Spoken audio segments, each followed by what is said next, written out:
मोर्शी पोलिसांनी केलेल्या कारवाई दरम्यान कत्तलीकरिता जात असलेल्या 6 गोवंशाला जीवदान मिळाले आहे. 21 जानेवारी रोजी भर दुपारी 3 वाजता मोर्शी येथील जयस्तंभ चौकातून 6 गोवंश बोलेरो पिकअप या वाहनांमध्ये अमानुषरित्या भरून नेत असल्याचे आढळून आल्याचे स्थानिक गौप्रेमी नागरिकांच्या लक्षात येताच त्यांनी मोर्शी पोलीस स्टेशनला याची माहिती दिली.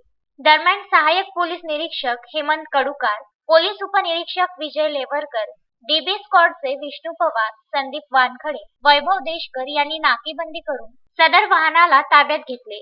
या प्रकरणी मोर्शी पोलिसांनी 6 बैल व बोलेरो पिकअप वाहन अंदाजे किंमत 6,10,000 रुपयाचा ऐवज जप्त करण्यात आला आहे. वरुड अमरावती मार्गावर सातत्याने होत असलेल्या गोवंशांच्या तस्करीला आळा बसावा याकरिता गोवंशांच्या तस्करीमध्ये वापरण्यात येणारी वाहने ही शासनाने जप्त करण्यात येऊन त्यांना परत करण्यात येऊ नये अशी मागणी वारसा संघटनेचे अभिलाष व्यवहारे यांनी केली आहे. संजय गारपवारसह दत्तराज इंगळे, विदर्भ न्यूज, मोर्शी.